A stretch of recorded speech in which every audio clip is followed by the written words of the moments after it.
जय हिंद दोस्तों, आपका फिर से बहुत बहुत स्वागत है अपने YouTube चैनल सिलेक्शन फार्मूला में। तो दोस्तों, आज की क्लास हमारी हिस्ट्री से रहेगी, जिसमें हम दक्षिण भारत के इतिहास का वेरी इम्पोर्टेंट टॉपिक संगम काल को एग्ज़ाम के पॉइंट ऑफ व्यू से कवर करेंगे।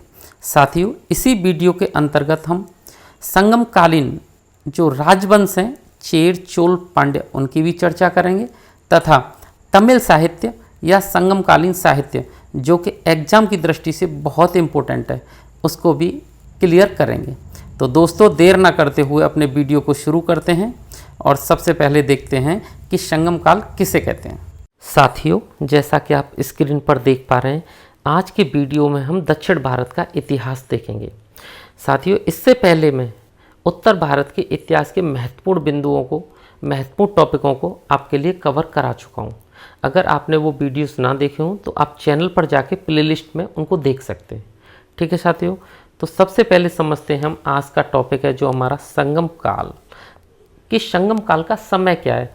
तो साथियों, जैसे आपने उत्तर भारत में पढ़ा था मौर्य वंश और एक वंश पढ़ा था गुप्त वंश, तो मौर्य वंश और गुप्त वंश के जो बीच का समय है, जिसे आप मौर्योत्तर काल भी कह सकते हैं, तो जो समय मौर्योत्तर काल का है वही समय दक्षिण भारत में संगम काल का है। ठीक है, तो आप बता सकते हैं कि संगम काल का समय मौर्य वंश और गुप्त वंश के बीच का या मौर्योत्तर काल का है। अब बात करते हैं कि इस संगम का अर्थ क्या है। तो साथियों, संगम का अर्थ होता है संगठन या परिषद या लोगों का मिलना या इकट्ठा होना। ठीक है, तो संगम किए क्यों गए हैं। साथियों, आपने देखा होगा भारतवर्ष में दो भाषाएं बहुत प्रचलित थीं, बहुत पुरानी हैं, संस्कृत और तमिल।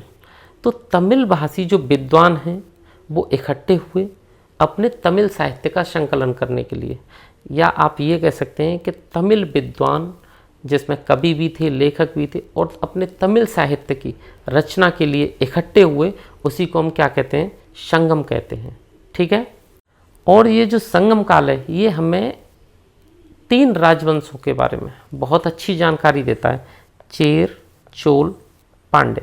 और साथियों, जो तीन संगम हुए हैं अब तक, वो तीनों संगम पांड्य राजाओं की संरक्षण में हुए। पांड्य राजाओं ने तीनों संगमों को अपना संरक्षण प्रदान किया है। ठीक है, अब इससे आगे की जानकारी हम अपनी स्लाइड पर पढ़ते हैं और समझते चलते हैं। तो साथियों, सबसे पहले देखते हैं कि संगम का अर्थ क्या है। तो संगम का जो शाब्दिक अर्थ है वो है संघ, परिषद या गोष्ठी। और किन का संघ या परिषद, तमिल कवियों का या तमिल विद्वानों का। तो जो संगम है उसका शाब्दिक अर्थ होता है तमिल कवियों का संघ, परिषद या गोष्ठी। तमिल भाषी विद्वानों के द्वारा जो तमिल साहित्य रचा गया है, तो उसी तमिल साहित्य को साथियों संगम साहित्य भी कहा जाता है। ठीक है, संगम साहित्य के नाम से भी वो प्रसिद्ध है। संगम की जो संरक्षण प्रदान किया वो पांड्य राजाओं ने किया। पांड्य राजाओं ने संगमों को संरक्षण प्रदान किया। ठीक है, और अब तक संगम कितने हुए, 3 हुए, ये आप देख चुके हो ऊपर। अब साथियों, एक बात आती है कि संगम होते क्यों थे। तो जो तमिल भाषी विद्वान या लेखक होते थे, संगम के समय एक परिषद का गठन होता है और उस परिषद के सामने या संगम के सामने अपनी जो भी रचना होती थी उनको प्रस्तुत करते थे। बाद में संगम उन रचनाओं पर अपना डिसीजन सुनाता था, अनुमति देता था कि इनका प्रकाशन होना है या नहीं होना है। अगर उस परिषद को लगता था कि ये रचना प्रकाशित होने लायक है तो उसे अनुमति मिलती थी, अदरवाइज अनुमति नहीं मिलती थी। ठीक है, तो प्रत्येक कवि एवं लेखक अपनी रचनाओं को संगम के सामने प्रस्तुत करते थे और स्वीकृति के बाद उसका प्रकाशन संभव हो पाता था। ठीक है, संगम से हमें चेर, चोल और पांड्य वंश की जानकारी मिलती है। ठीक है साथियों, आगे बढ़ते हैं और अब देख लेते हैं कि संगम कितने हुए हैं और इनका मतलब क्या है, इनमें क्या हुआ है। ठीक है, तो पांड्य राजाओं के संरक्षण में कुल 3 संगम हुए हैं। अब हम सबसे पहले प्रथम संगम की चर्चा करेंगे। प्रथम संगम में क्या हुआ था। तो साथियों, प्रथम संगम कहाँ हुआ है। तो ये पांडवों की जो राजधानी थी ना, मदुरई में हुआ है और इस संगम की अध्यक्षता की है अगस्त्य ऋषि ने। प्रथम संगम में 89 यानी कि 89 पांड्य राजाओं ने भाग लिया है, प्रतिभाग किया है, या 89 पांड्य राजाओं का इसे संरक्षण प्राप्त है प्रथम संगम को, ये भी आप कह सकते हैं। ठीक है, इस संगम में 4499 या 4499 लेखकों ने अपनी रचनाओं को प्रस्तुत किया है। ठीक है, और इन्होंने इनको प्रकाशित करवाने की आज्ञा भी मिली है, अनुमति भी मिली है। ठीक है, लेकिन साथियों हमारा दुर्भाग्य है कि पहले संगम की हमारे पास एक भी पुस्तक वर्तमान में उपलब्ध नहीं है।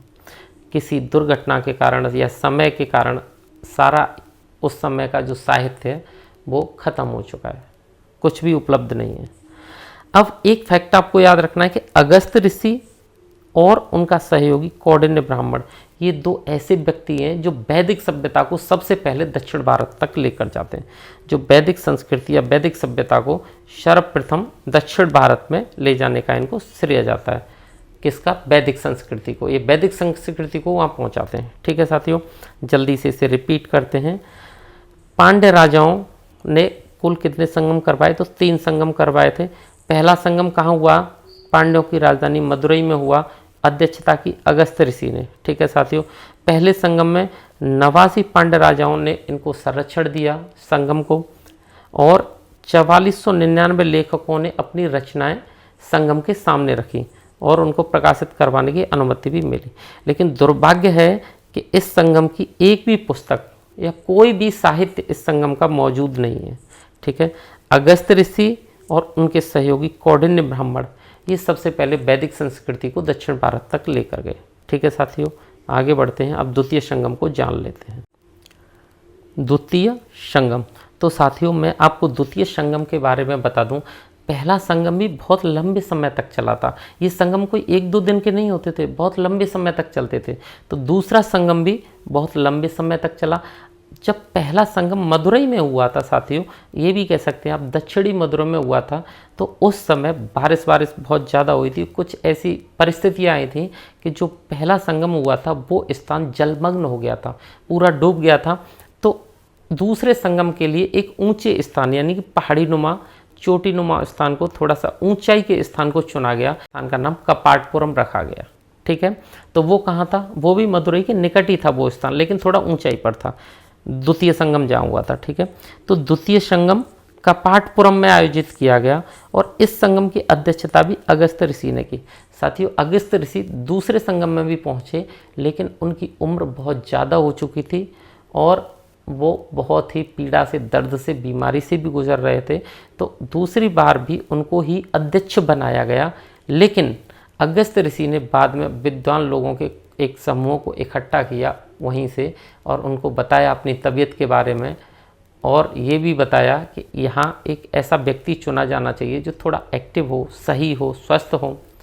तब उनके बाद उनका स्थान लिया। तो साथियों जो दूसरा संगम है इसकी अध्यक्षता पहले शुरुआत में अगस्त ऋषि ने की, लेकिन बाद में तोल्कापियर ने की। ठीक है, इस संगम में 3700 रचनाकारों ने अपनी रचनाएं प्रकाशित करवाने की अनुमति प्राप्त की और दूसरे संगम में 59 यानी कि 59 पांड्य राजाओं का संरक्षण प्राप्त हुआ दूसरे संगम को।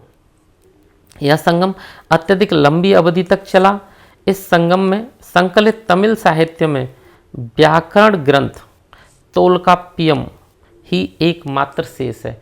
इस संगम में भी जो भी रचनाएं हुई, जो भी साहित्य बनाया गया, वो भी हमारे पास आज मौजूद नहीं है, लेकिन एक पुस्तक तोल्काप्पियम हमारे पास मौजूद है। साथियों क्वेश्चन एग्जाम में यहाँ से आता है कि तोल्काप्पियम किसकी रचना है, तो ये है तोल्कापियर की। अकेले तोल्कापियर की नहीं है, उस पूरे संगठन की है, लेकिन उस समय अध्यक्ष ये थे, तो इन्हीं के नाम से इन्हीं को इसका लेखक माना जाता है, आप ऐसे समझ लीजिए। ठीक है साथियों, तो क्वेश्चन आपको ये कम देखने को मिलता है एग्जाम में कि तोल्काप्पियम किसकी रचना है। ये क्वेश्चन ज़्यादा देखने को मिलेगा कि तोल्काप्पियम का कंटेंट क्या है, किस विषय पर आधारित है। तो आपको याद रखना है कि जो तोल्काप्पियम है वो तमिल व्याकरण ग्रंथ है, तमिल व्याकरण की एक पुस्तक है। ठीक है साथियों, आगे देखते हैं। और इसकी रचना किसने की? तोल्कापियर ने की। और तोल्कापियर कौन थे? तो अगस्त ऋषि के शिष्य थे। जल्दी से स्लाइड की जो इम्पोर्टेंट फैक्ट हैं उनको देख लेते हैं। द्वितीय संगम कहाँ हुआ था साथियों? तो कपाटपुरम में हुआ था। इसकी अध्यक्षता किसने की? शुरुआत में अगस्त ऋषि ने की, लेकिन बाद में तोलकापियर ने की। इसमें कितने रचनाकारों ने भाग लिया? तो 3700 रचनाकारों ने इसमें अपनी पुस्तकें प्रकाशित कराने की अनुमति प्राप्त कर ली थी। और दूसरे संगम को 59 पांड राजाओं का संरक्षण प्राप्त था। दूसरा संगम बहुत लंबी अवधि तक चला और इसमें एक पुस्तक की रचना हुई, तोलकाप्पियम। और इसका कंटेंट क्या है, किस विषय पर आधारित है पुस्तक? तो ये तमिल व्याकरण ग्रंथ है, तमिल व्याकरण पर आधारित है। ठीक है। तोलकाप्पियम की रचना किसने की? तो ये तोलकापियर ने की, जो कि इसके अध्यक्ष भी थे। आगे बढ़ते हैं, अब तृतीय संगम को देखते हैं। अब देखते हैं साथियों तृतीय संगम को। तृतीय संगम का आयोजन भी पांड्य राजाओं की निगरानी में हुआ। पांड्य राजाओं ने इसे संरक्षण दिया। और ये कहाँ हुआ? ये साथियों मदुरै में हुआ, लेकिन मदुरै में एक नए स्थान पर हुआ और उस स्थान को आप उत्तरी मदुरै भी कह देते हैं। ठीक है। इस संगम की अध्यक्षता नक्कीरर ने की। नक्कीरर एक व्यक्ति हैं जो बहुत ही योग्य हैं। तीसरे संगम की अध्यक्षता नक्कीरर ने की। इसमें 449 कवियों ने अपनी रचना प्रकाशित कराने की अनुमति प्राप्त की। ठीक है। इस संगम में जो संकलित साहित्य है वो आज भी वर्तमान में उपलब्ध है, जिनकी संख्या लगभग 49 है। और इस संगम को 49 पांड्य राजाओं का संरक्षण मिला था। एक बार जल्दी से रिपीट करते हैं इसके इम्पोर्टेंट फैक्ट को। तो जो तृतीय संगम है ये पांड्य राजाओं की राजधानी मदुरै में ही हुआ, लेकिन उत्तरी मदुरै कहेंगे इसे, उत्तरी मदुरै में हुआ था। इस संगम की जो अध्यक्षता थी वो नक्कीरर ने की। इस संगम में 449 कवियों ने अपनी पुस्तकें प्रकाशित करवाने की अनुमति प्राप्त की। इस संगम में जो संकलित साहित्य है वो वर्तमान में आज भी उपलब्ध है। ठीक है। और इस संगम में 49 या 49 पांड्य शासकों ने प्रतिभाग किया, या इस संगम को 49 राजाओं का संरक्षण मिला। आगे बढ़ते हैं और अब देखते हैं साथियों संगम साहित्य। तो जो संगम हुए हैं, आपने देखा पहला संगम हुआ है उसमें कुछ साहित्य संकलित किया गया जो हमारे पास उपलब्ध नहीं है। द्वितीय संगम हुआ है उसमें भी एक साहित्य का संकलन किया गया है, जिसमें से एक तोलकाप्पियम ही हमारे पास है, बाकी का साहित्य अनअवेलेबल है। तीसरा संगम हुआ है, इसमें बहुत सारा साहित्य रचा गया है जो हमारे पास वर्तमान में उपलब्ध है। तो हम इसके इम्पोर्टेंट कुछ साहित्य के बारे में जान लेते हैं। संगम साहित्य को हम तमिल साहित्य भी कह सकते हैं। ठीक है साथियों। तो प्राचीन संगम काल में जिन संगम ग्रंथों की रचनाएं की उन्हें संगम साहित्य या तमिल साहित्य कहा जाता है। संगम साहित्य में प्रेम और राजाओं की प्रशंसा पर अत्यधिक जोर दिया गया था। ठीक है साथियों। संगम साहित्य को 3 भागों में बांटा जाता है। एक है पत्थुपातु, एक साहित्य साथियों पत्थुपातु, इसमें क्या है 10 वजनों का संकलन किया गया है पत्थुपातु में। एक है इत्तुथोके, जो इत्तुथोके इसमें 8 कविताओं का संकलन किया गया है। ये आप याद रखना साथियों। 10 वजन 8 कविताओं का मतलब केवल सिंगल कविता से नहीं है, ये भी एक बहुत बड़े चैप्टर है इसके अंदर भी, और बहुत सारा संकलन है इसके अंदर। ठीक है। एक है साथियों पदिनेन कीलकंकु, पदिनेन कीलकंकु, इसमें 18 छोटी कविताओं का संकलन किया गया है। संगम काल में जिन संगम ग्रंथों की रचनाएं की गई उसी साहित्य को हम संगम साहित्य या तमिल साहित्य कहते हैं। संगम साहित्य में प्रेम और राजाओं की प्रशंसा पर अधिक जोर दिया गया है। संगम साहित्य को 3 भागों में बांटा जा सकता है। एक है पत्थुपातु, दूसरा है इत्तुथोके, तीसरा है पदकेन कीलकंकु। ठीक है, पदिनेन कीलकंकु। तो साथियों पत्थुपातु क्या होता है, इसमें 10 वजनों का संकलन है। इत्तुथोके में 8 कविताओं का संकलन है और पदिनेन कीलकंकु इसमें 18 छोटी कविताओं का संकलन है। और यही क्या है हमारा तमिल साहित्य या संगम साहित्य। ठीक है साथियों, आगे बढ़ते हैं और अब देख लेते हैं संगम कालीन महाकाव्य। महाकाव्यों के बारे में आप ऐसे समझ लें कि जो संगम कालीन महाकाव्य हैं ये संगम साहित्य के अंतर्गत नहीं आते, लेकिन इनकी रचना संगम काल के दौरान ही हुई है लगभग, और कुछ महाकाव्य तो बाद में भी रचे गए, लेकिन इन महाकाव्यों को संगम कालीन महाकाव्य बोला जाता है। ठीक है साथियों, तो संगम काल में महाकाव्य की भी रचना की गई। हालांकि यह ग्रंथ संगम कालीन साहित्य के अंतर्गत नहीं आते, फिर भी इनसे जनजीवन के विषय में पर्याप्त जानकारी मिलती है। अब देख लेते हैं हमारे महाकाव्य कितने। तो इस काल के 5 प्रसिद्ध महाकाव्य हैं। साथियों ये बहुत इंपॉर्टेंट है, अक्सर क्वेश्चन यहाँ से एग्जाम में आपको देखने को मिलता है। कौन कौन से हैं ये? तो एक सबसे प्रसिद्ध महाकाव्य शिल्पाधिकारम, ठीक है, दूसरा है मणि मेखले, तीसरा जीवक चिंतामणि, चौथा बलयपति और 5वां है साथियों कुंडलकेशी। ये हमारे 5 महाकाव्य संगमकालीन। इनमें से भी अगर आप देखोगे साथियों तो जो पहले 3 हैं शिल्पादिकारम, मणिमेखले और जीवक चिंतामणि, ये हमारे पास वर्तमान में उपलब्ध हैं, लेकिन बलयपति और कुंडलकेशी ये हमारे पास वर्तमान में उपलब्ध नहीं है। ठीक है साथियों, जल्दी से इससे रिपीट कर लेते हैं। तो जो संगमकालीन महाकाव्य हैं ये संगमकालीन साहित्य के अंतर्गत नहीं आते, ये आपको याद रखना है। ठीक है, और ये कितने हैं तो इनकी संख्या 5 है। 5 में शिल्पादिकारम, मणिमेखले और जीवक चिंतामणि, ये 3 ऐसे हैं जो वर्तमान में उपलब्ध हैं। बाकी बलयपति और कुंडलकेशी ये 2 ऐसे हैं साथियों जो वर्तमान में उपलब्ध नहीं हैं।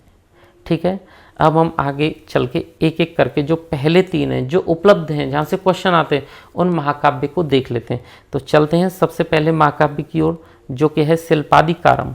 तो साथियों चलिए सबसे पहले जानते हैं संगम काल के पहले महाकाव्य शिल्पादिकारम के बारे में। साथियों शिल्पादिकारम का मतलब है नूपुर की कहानी या नूपुर की कथा। नूपुर मतलब पायल की कथा। अब ये एक प्रेम कहानी है और इस प्रेम कहानी में बहुत ही दर्द भी है। साथियों दक्षिण भारत में एक बंदरगाह है पुहार बंदरगाह, और पुहार बंदरगाह में एक धनी व्यापारी रहता है। उसका एक बेटा होता है कोवलन, और दूसरा भी एक धनी व्यापारी है जिसकी बेटी होती है जिसका नाम है कणग्गी या कनग्गी भी कह सकते हैं। अब तो कोवलन और कणग्गी की ये प्रेम कथा है शिल्पादिकारम। इसमें क्या होता है कि कोवलन और कणग्गी की शादी हो जाती है। शादी के शुरुआती 2-3 वर्षों तक ये बहुत अच्छे, बहुत खुशी रहते हैं और इनका जीवन बहुत ही अच्छे से गुजरता है। साथियों जो कोवलन है वो एक व्यापारी का बेटा होता है और ख़ुद भी व्यापार करता रहता है। व्यापार के लिए वो मदुरई या अलग अलग शहरों में जाता रहता है। तो एक बार वो व्यापार के काम से मदुरई जाता है, जहाँ पर एक बहुत ही चिरपरिचित विख्यात वैश्या है, जिसे आप वैश्या कहें या नर्तकी कहें, जिसका नाम है माधवी। तो वो माधवी का नृत्य वगैरह देखता है कोवलन, और देखते देखते उस पर मोहित हो जाता है। उस पर मोहित होने के बाद उससे मिलने की चेष्टा करता है, मिलने की कोशिश करता है, और उससे मिलने जाने के बदले उसे 1000 स्वर्ण मुद्राएं चुकानी पड़ती हैं। 1000 स्वर्ण मुद्राएं उसे देता है, तब जाके उससे उसका मिलना हो पाता है। साथियों जब कोवलन उससे मिलता है तो उसके प्रति वो बहुत ज़्यादा प्रेम महसूस करता है और उसके प्रेम में डूबता ही चला जाता है। स्थिति ये होती है कि कोवलन उसी के साथ रहने लग जाता है और वो दोनों पति पत्नी की तरह रहने लग जाते हैं। इसी बीच में कणग्गी को कुछ बात पता चलती है, तो वो कई बार अपने पति को बुलाने आती है, लेकिन कोवलन इससे इनकार कर देता है और बिल्कुल जाने की इच्छा नहीं करता, और वो अपना जीवन माधवी के साथ ही गुजारने की सोच लेता है और धीरे धीरे अपना समय माधवी के साथ ही बड़े प्रेम से गुजारता है। कणग्गी को बिल्कुल भूल जाता है। कणग्गी बहुत परेशान होती है, बहुत दुखों से अपना जीवन व्यतीत करती है, अपने पति को बहुत ज़्यादा याद करती है। समय के साथ ऐसा होता चला जाता है कि जो कोवलन है उसका धन धीरे धीरे करके वो माधवी लूटती रहती है। एक दिन ऐसा आता है साथियों कि उसका जब धन वैभव बिल्कुल ख़त्म हो जाता है, तो माधवी के लिए देने के लिए उसके पास कोई पैसा नहीं रहता। तब उसे अपनी पत्नी, अपने घर की याद आती है, अपने घर परिवार का होश आता है कि भाई ये क्या, मैं कहाँ हूँ। तब वो माधवी के पास से अपने घर के लिए कणग्गी के पास चलाता है। कणग्गी उसे बहुत समझाती है, बीच में भी समझाने गई है, लेकिन फिर कणग्गी उससे कहती है कि तुमने गलती तो बहुत बड़ी की है, लेकिन अब भी अपने घर आए हो तो तुम्हारा स्वागत है, अब अच्छे से रहो। लेकिन साथियों कोवलन भी अब बिल्कुल सुधर जाता है और अब आगे का समय वो अपनी पत्नी के साथ ही गुजारने की इच्छा रखता है और बड़े प्यार से उसके साथ रहने लगता है। लेकिन इसी बीच क्या होता है कि जो माधवी है उसे भी उसके साथ रहते रहते उसका एडिक्शन हो जाता है, उसकी आदत हो जाती है और उससे प्रेम हो जाता है। माधवी अपना सारा धन दौलत लेकर कणग्गी के पास आती है, कोवलन के पास आती है और कोवलन को वापस बुलाने के लिए कहती है, लेकिन कोवलन उससे स्पष्ट मना कर देता है और अपना जीवन वहीं बिताने की कह देता है कि मैं अपना जीवन अपनी पत्नी कणग्गी के साथ ही बिताऊंगा। साथियों माधवी वहाँ से वापस चली जाती है और वापस जाके बहुत दुखी रहती है, कई वर्षों तक बहुत एकांकी रहती है, और बाद में जब उसे कहीं भी संतोष नहीं मिलता है उस धन वैभव को उसे ऐसा लगता है ये मेरे किसी काम का नहीं है, तो बाद में वो बौद्ध बिच्छुड़ी बन जाती है। और इधर कोवलन और कणगी की हालत बहुत ख़राब होती है, माली हालत, क्योंकि वो अपना पूरा धन लुटा चुका था, अब उसका व्यापार भी ख़त्म हो चुका था। तो कणगी और कोवलन गरीबी की, भयंकर गरीबी की मार से गुजर रहे होते हैं। तो वो सोचते हैं कि हम अपना व्यापार दोबारा से शुरू करेंगे, और अब हम अपना व्यापार यहाँ रहते हुए नहीं कर सकते, क्योंकि वहाँ पे जो कोवलन है वो लज्जित महसूस करता है, क्योंकि सब लोग उसकी बुराइयाँ करते हैं कि ये ऐसा व्यक्ति है। तो वो वहाँ से शहर जाने की कोशिश करते हैं। तो कोवलन और कणगी दोनों मदुरई के लिए प्रस्थान कर देते हैं, मदुरई चलना जाना चाहते हैं और वहाँ से अपना व्यापार करना चाहते हैं। तो कणगी और कोवलन दोनों मदुरई जा ही रहे थे कि रास्ते में एक बौद्ध बिच्छुड़ी मिलती है, बहुत ही वृद्ध महिला थी। उनसे बातचीत करते हुए और अत्यंत कष्टों के साथ वो पहुंच जाते हैं साथियों मदुरई। और मदुरई में जो कणगी और कोवलन है वो उस बौद्ध बिच्छुनी से विदा लेते हैं और एक ग्वाले के घर में शरण लेते हैं। जब वहाँ शरण ले के वो थोड़ा सा रेस्ट कर लेते हैं, तब कणगी कहती है कि अब व्यापार करना शुरू करो, और वही सोने का व्यापार आप करिए जो काम आपको पहले अच्छे से आता है। तो उसके लिए वो बोलता है कि मेरे पास कुछ भी सोना वोना नहीं है बिल्कुल भी। तो कणगी उसको अपना एक पायल उतार के देती है कोवलन को कि ये मेरी पायल बहुत महंगी हैं, आप इनको बाज़ार में बेच के आइए और वहाँ से कुछ स्वर्ण मुद्राएं खरीद लाना और अपना व्यापार स्टार्ट कर दो। ठीक है। तो साथियों कोवलन उसकी एक पायल को लेके जाता है और सबसे पहले जो राज्य का जौहरी है, प्रमुख जौहरी, राज्य के जौहरी, उसके पास जाता है कि यहाँ से सरकारी अच्छा जौहरी है, अच्छा रेट मिलेगा। तो वहाँ जैसे ही वो उस पायल को दिखाता है, लेकिन उसी समय एक कहानी और चल रही होती है कि वहाँ का जो राजा है प्रमुख नेडुजेलियन, तो नेडुजेलियन की जो रानी है उसकी एक पायल चोरी कर ली है उसकी किसी दासी या नौकरानी ने। तो उस पायल की खबर पूरे राज्य में है। तो जैसे ही वो पायल उस जौहरी के पास जाती है कोवलन वाली, तो वो पायल और रानी की पायल लगभग बिल्कुल सेम थी। बहुत गहराई से अगर अंतर किया जाए उनमें तो ही अंतर पता चलता था, नहीं तो वो बिल्कुल सेम थी डिजाइन में। तो राज के जौहरी सीधा राजा को खबर करता है कि आपकी रानी की पायल मिल गई है, एक व्यक्ति उस पायल को मेरे पास बेचने के लिए आया। उधर नेडुजेलियन एक ऐसा राजा था साथियों जो अपने न्याय के लिए बहुत ज़्यादा प्रिय था, अपनी ईमानदारी के लिए बहुत ज़्यादा प्रिय था। बस उसका अनुशासन, उसकी ईमानदारी और उसका न्याय, यही उसका मुख्य खजाना था, सब कुछ था उसके लिए। तो उधर वो जैसे ही पता चलता है कि चोर मिल गया है, तो उसके यहाँ चोरों के लिए एक दंड था, सीधा मृत्यु दंड। तो वो अपने सैनिकों को उस जौहरी के यहाँ भेजता है और बोलता है कि अगर तुम्हें रानी की पायल उस बंदे पे मिलती है तो आप उसको मृत्यु दंड दे दीजिएगा और वहाँ से उस पायल को लेके आ जाइएगा। इधर क्या होता है कि राजा के सैनिक वहाँ से निकलते हैं और वो सीधा कोवलन के पास पहुँचते हैं। वहाँ देखते हैं कि उस पर वो पायल तो है, तो वो पायल को छीन लेते हैं और उसको मृत्यु दंड उसकी बिना बात सुने दे देते हैं। और कोवलन का यहाँ पे चैप्टर क्लोज हो जाता है, कोवलन मर जाता है। ये खबर साथियों समय के साथ कनग्गी तक पहुँचती है। कनग्गी को भारी रोष, भारी गुस्सा, बहुत संताप आता है, क्योंकि वो अपने पति से बहुत ही सच्चा प्रेम करती थी। कनग्गी वहाँ से सीधा राजा के दरबार में जाती है और राजा को धूर्त, मूर्ख और पता नहीं क्या क्या बहुत उल्टा सीधा बोलती है और बोलती है कि मतलब तू बहुत ही नराधम है, तूने ऐसा फैसला कैसे ले लिया, तू पहले चेक तो कर लेता क्या है। तो वो बोलता है कि हे देवी, मैं जो फैसला करता हूँ वो सही करता हूँ, मैंने आज तक कोई गलत काम नहीं किया। अगर तुम्हारा पति चोर नहीं था तो आप पे अगर कोई सबूत है तो आप बताएं। तब वो अपनी दूसरी पायल उतार के कहती है पैरों से कि ये देख, मैंने तो उसे अपनी पायल बेचने के लिए भेजा था ताकि हम व्यापार करके कुछ काम कर सकें, और तूने उसे मार ही डाला, मेरे पति को मार ही डाला, तूने बहुत गलत किया। इतने में तो नेडुजेलियन पसीना पसीना हो जाता है और उसे लगता है कि शायद उससे पहली बार कोई चूक हो गई है। वो जल्दी से लोगों को भेजता है और अपनी रानी की पायल मंगवाता है। रानी की पायल को और उस पायल को जब गौर से मिलवाता है वो, तो देखता है कि वो रानी की पायल नहीं थी, वो कोवलन की पायल थी, वो कनग्गी की पायल थी।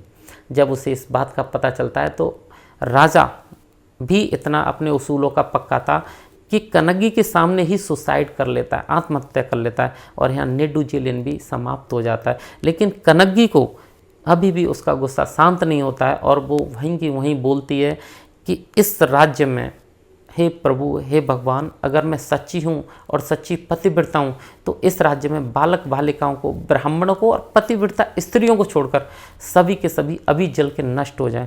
और यही कहते हुए वो अपनी पायल को जोर से ज़मीन पर फेंक के मारती है और उस पायल से एक ऐसी चिंगारी उत्पन्न होती है कि पूरा का पूरा मदुरई शहर उसी समय जल के राख हो जाता है।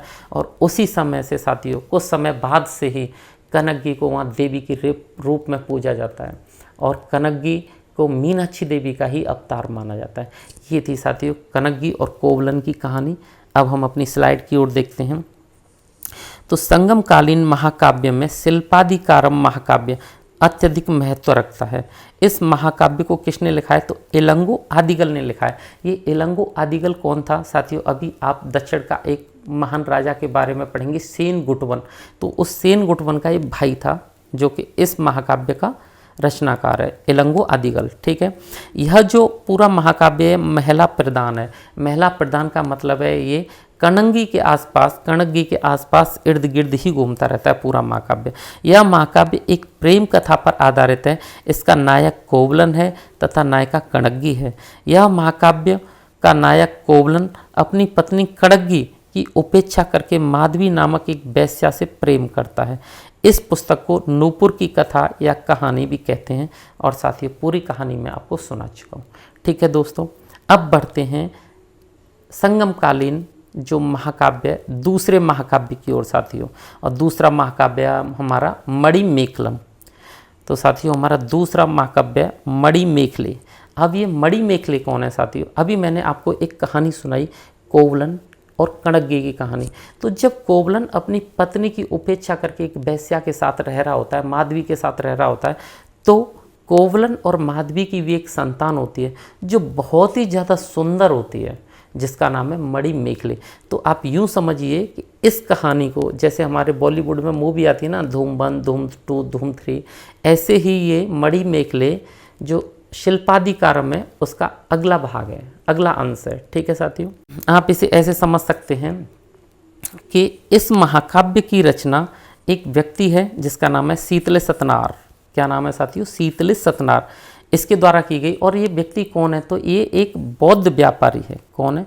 बौद्ध धर्म का अनुयायी है और एक व्यापारी है। ठीक है, जो मदुरई का है। मणिमेखले शिल्पादिकारम के नायक कोवलन और उसकी प्रेम का माधवी से उत्पन्न पुत्री थी। मणि ने बौद्ध धर्म अपना लिया था और साध्वी बन गई है। जहाँ पर शिल्पादिकारम की कहानी खत्म होती है वहीं से मणिमेखले की कहानी प्रारंभ होती है। आप मणिमेखले को यहाँ देख भी सकते हैं।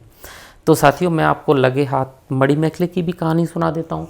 मणिमेखले आपको इतना तो पता चल गया कौन थी। तो ये कोवलन और मणिमेखले को उदय कुमार में कोई इंटरेस्ट नहीं होता है। मणिमेखले उससे दूरी बनाना चाहती है और दूर रहना चाहती है, क्योंकि जो मणिमेखले है वो पहले से ही माधवी की पुत्री है। का मतलब है माधवी बौद्ध भिक्षुणी थी, तो इससे पहले से ही बौद्ध भिक्षुणी बन चुकी थी मणिमेखले। यानी कि ये बौद्ध नन का काम करती थी, एक नन का, और लोगों की मदद करती रहती थी। लोगों की मदद करने का इसे बहुत शौक था।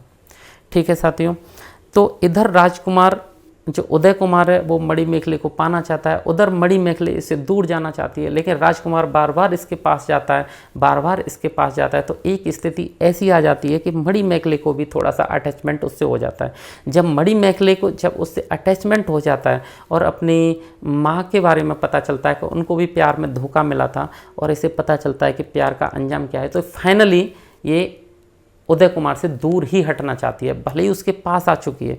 तो फिर ये क्या करती है, जितने भी इसके सीनियर जो भी बौद्ध भिक्षु थे उन विद्वान लोगों से सलाह लेती है। वो इसे कुछ मंत्रों का जाप करवाते हैं कि इन मंत्रों का जाप करो तो तुम उदय कुमार से दूर हो जाओगी। ये मंत्रों का जाप भी करती है और अंत में ये देवदूतों से हेल्प मांगती है, हे देवदूतों, हे स्वर्ग के देवदूतों, मुझे कुछ ऐसा करो कि मैं उससे दूर रह पाऊँ और अपने बौद्ध धर्म के लिए काम कर पाऊँ, लोगों की मदद कर पाऊँ। तो साथियों एक कोई कहानी में ऐसा बताया गया है कि एक कोई देवदूत आता है और वो देवदूत इसे कुछ शक्तियाँ देता है। एक इसे कटोरा देता है जो कभी खाली नहीं होता है, जिसमें ये जो इच्छा करती है वो चीज़ उत्पन्न हो जाती है, खाने पीने की कोई सी चीज़ की कोई कमी नहीं रहती है। और एक इसे शक्ति देता है कि कब जब चाहे किसी का रूप रख सकती है, जब चाहे जहाँ से गायब हो सकती है। तो साथियों एक बार ये ऐसे ही गायब हो जाती है तो उदय कुमार से बच जाती है, लेकिन उदय कुमार इसका हमेशा हर जगह पीछा ही करता रहता है। उसका बस एक ही काम है मणिमेखले को हासिल करना, तो वो इसको हासिल करने के लिए इसके पीछे पीछे लगा रहता है। तो एक बार क्या होता है, मणिमेखले एक काम करती है कि एक व्यक्ति होता है साथियों, और ये उस जो व्यक्ति अपनी पत्नी के पास नहीं है, कहीं दूर है, व्यापार वगैरह काम के लिए कहीं गया हुआ है, ये जो मणिमेखले किसी दूसरी स्त्री का रूप धारण कर लेती है। लेकिन राजकुमार को पता होता है कि ये कोई दूसरी स्त्री नहीं है, मणिमेखले ये। तो राजकुमार इसके पास आता है, इससे बातें करता है, तो ये राजकुमार से बातें करती है। और तभी क्या होता है कि उस स्त्री का पति आता है, जो कि मणिमेखले के पास आता है और मणिमेखले से मिलना चाहता है, उससे प्यार करना चाहता है, बातें करना चाहता है। लेकिन मणिमेखले तो मणिमेखले है, वो स्त्री तो नहीं है, उसके रूप में है बस। तो वो इसे अपनी पत्नी समझता है मणिमेखले को, लेकिन ये उससे कटती है, बात नहीं करती है, दूर हटती है। तो वो समझता है, फिर वो वहाँ से थोड़ा सा दूर हटता है और वो उस राजकुमार को इससे बात करते हुए देख लेता है। तो ये समझती है कि ये मेरी बीवी मतलब किसी और से बात कर रही है, मुझसे बात नहीं कर रही है। तो ये गुस्सा करके वो व्यक्ति राजकुमार को मार देता है। राजकुमार की हत्या हो जाती है साथियों। तो ये खबर उसके माता पिता राजा रानी तक पहुंचती है। फिर राजा रानी मणिमेखले को जेल के अंदर बंद करवा देते हैं।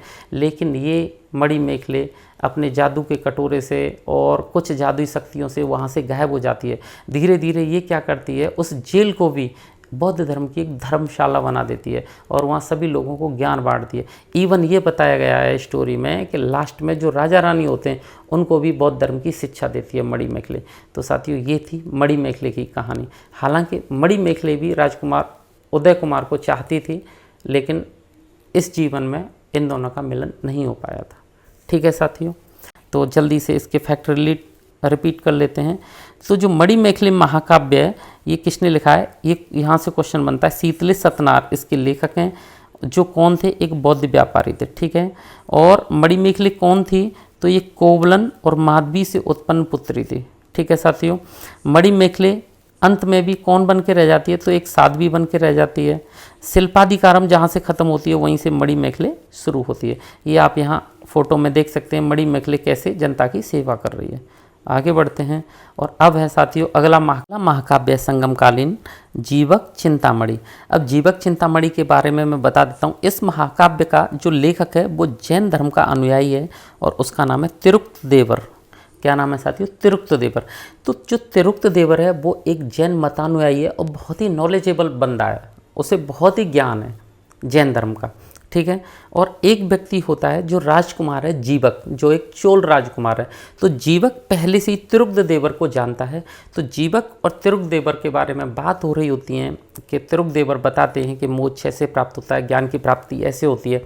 तो जीवक बोलते हैं कि आप तो बस ऐसे ही बताते रहते हो, शादीशुदा व्यक्ति भी, एक गृहस्थी व्यक्ति भी मोक्ष को प्राप्त कर सकता है।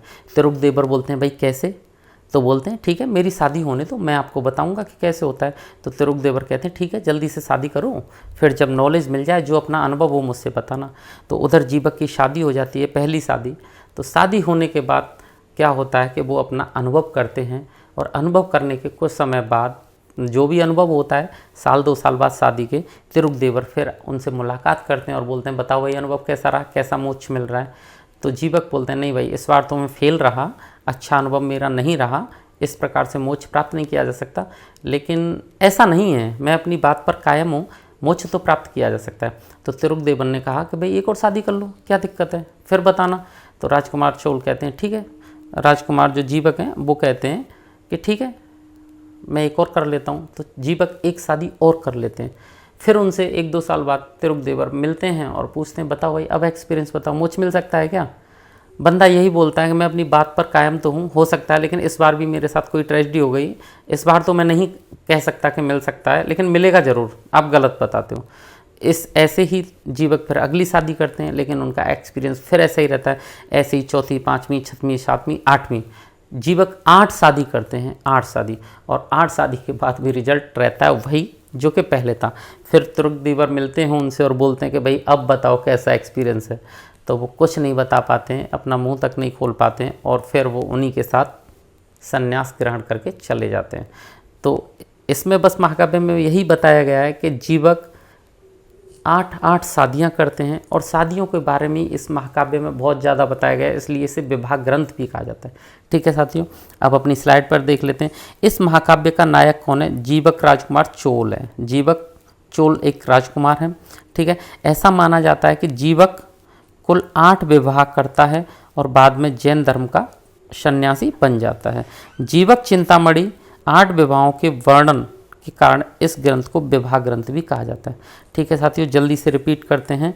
तो जीवक चिंतामणि में एक जैन मतानुयायी हैं तिरुगदेवर, जो कि इसके लेखक हैं। ठीक है, इसमें नायक कौन है? तो जीवक है, जो कि एक चोल राजकुमार है।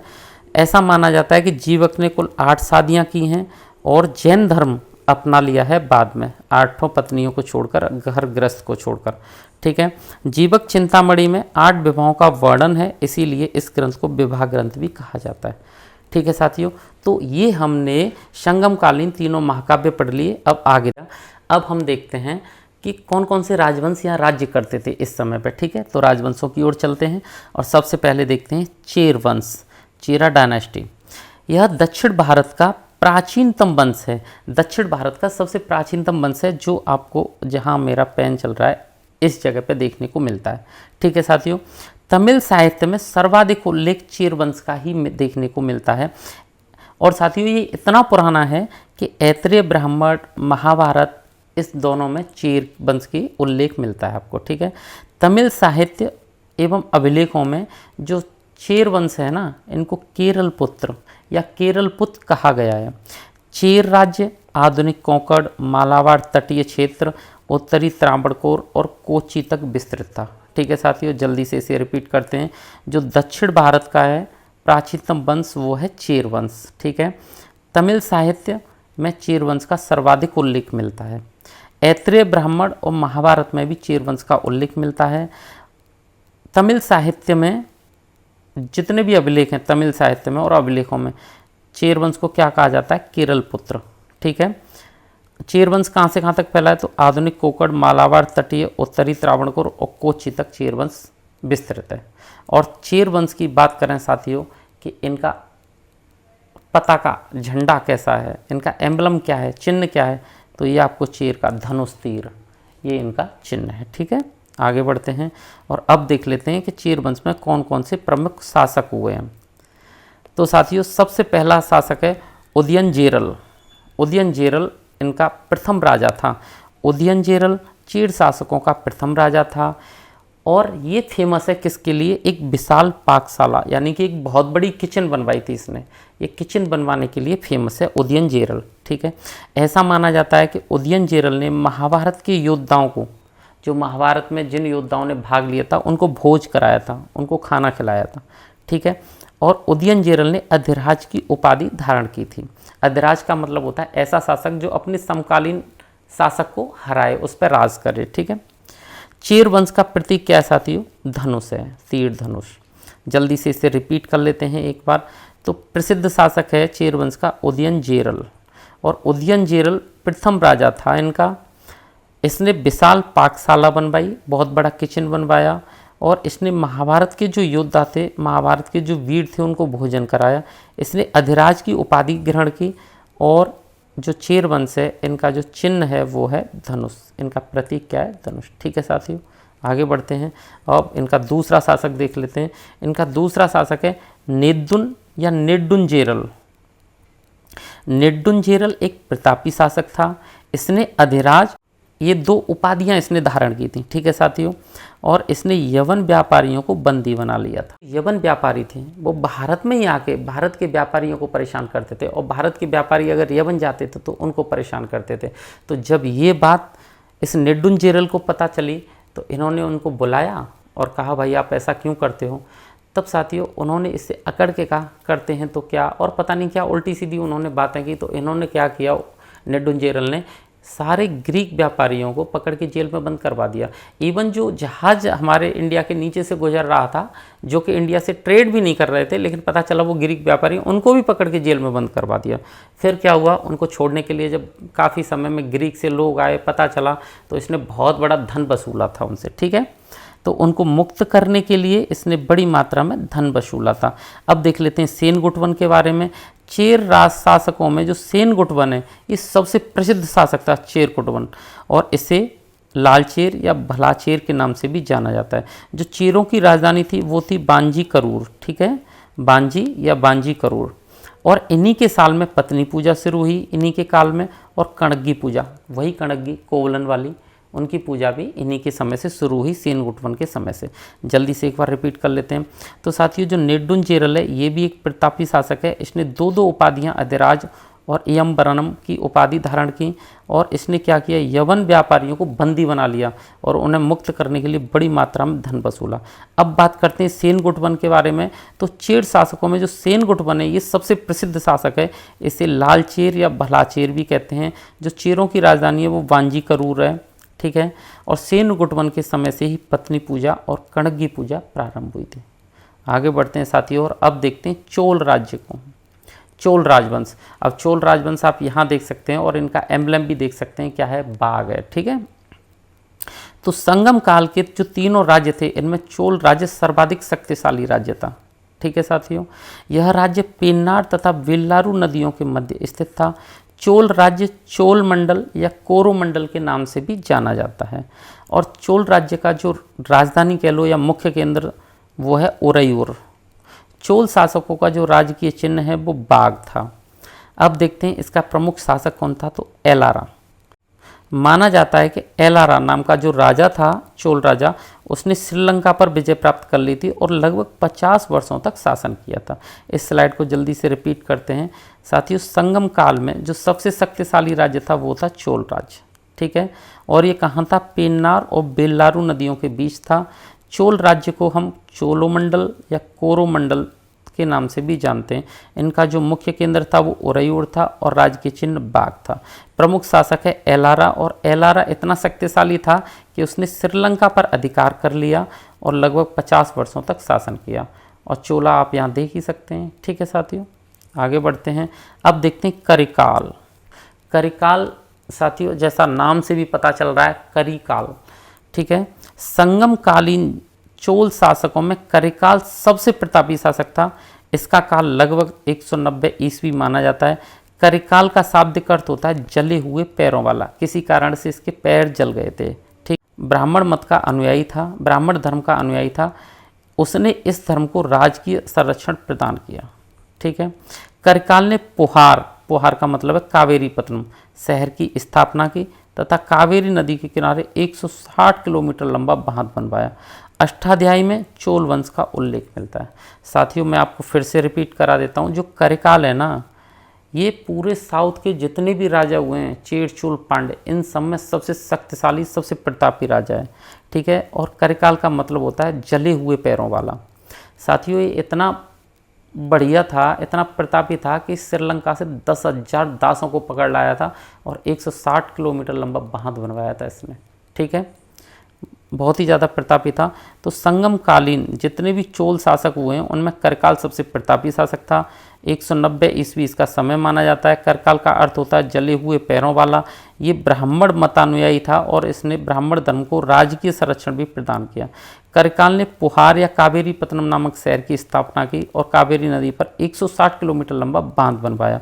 अष्टाध्यायी में हमें चोल वंश का उल्लेख मिलता है, ठीक है साथियों। आगे बढ़ते हैं और अब देखते हैं पांड्य राज्य। पांड्य के बारे में जान लेते हैं। पांड्य राज्य का क्षेत्र कावेरी नदी के दक्षिण में स्थित है। पांड्य राज्य का उल्लेख सर्वप्रथम मैगस्थनीज से तो आप परिचित हो, इसकी एक पुस्तक है इंडिका। तो मैगस्थनीज की जो इंडिका है वहाँ से हमें पांड्य राज्य का उल्लेख मिलता है। उसके अनुसार मोतियों के लिए बहुत अत्यधिक प्रसिद्ध था जो पांड्य राज्य था, ठीक है साथियों। पांड्य राज्य की जो राजधानी है वो मदुरई थी। इनका प्रतीक एक मछली थी जिसका नाम था कार्प, ठीक है। मैगस्थनीज ने पांड्य राज्य का उल्लेख मावर देश के नाम से भी किया है। मैगस्थनीज अपनी पुस्तक इंडिका में पांड्य राज्य को मावर देश कहता है, ठीक है साथियों। जल्दी से रिपीट करते हैं। तो पांड्य राज्य है उसका क्षेत्र कहाँ है, कावेरी के दक्षिण में। पांड्य राज्य का उल्लेख सबसे पहले कहाँ मिलता है, तो मैगस्थनीज की इंडिका में मिलता है और उसने लिखा है कि जो पांड्य राज्य है वो मोतियों के लिए अत्यधिक प्रसिद्ध है। पांड्य राज्य की राजधानी क्या है, तो मदुरई इसकी राजधानी थी। और एक मछली, कार्प मछली, इनका चिन्ह है पांड्य राजाओं का, ठीक है। तो मैगस्थनीज पांड्य को क्या लिखता है, मावर देश लिखता है, ठीक है साथियों। ये है वो कार्प मछली जो कि पांड्य राजाओं की एम्बलम है, चिन्ह है, राज की चिन्ह, ठीक है। आगे बढ़ते हैं साथियों और अब देखते हैं कि पांड्य राजाओं के प्रमुख शासक कौन कौन से हुए हैं। तो एक है नेडियोन।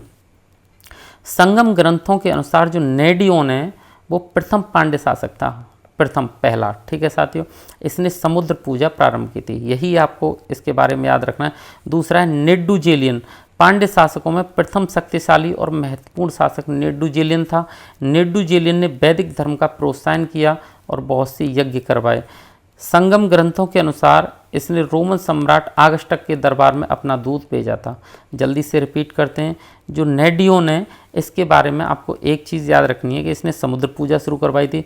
दूसरा नेडुजेलियन, नेडुजेलियन बहुत शक्तिशाली भी था, ठीक है, और इसके बारे में याद रखना है कि इसने बहुत सारे यज्ञ करवाए और वैदिक धर्म को प्रोत्साहन दिया। और ये भी पता चलता है नेडुजेलियन ने रोमन सम्राट आगस्टक के दरबार में अपना दूत भेजा था, ठीक है साथियों। आगे बढ़ते हैं और अब देख लेते हैं कि संगमकालीन जो शासन प्रणाली थी वो कैसी थी। तो संगमकालीन शासन प्रणाली राजतंत्रात्मक और वंशानुगत थी। इसका मतलब राजा रहता था, लोकतंत्रात्मक नहीं थी, और राजा भी वंशानुगत होता था, ठीक है साथियों। लेकिन राजा प्रतिदिन अपनी प्रजा के कष्टों को सुनता था और न्याय का कार्य संपन्न करता था।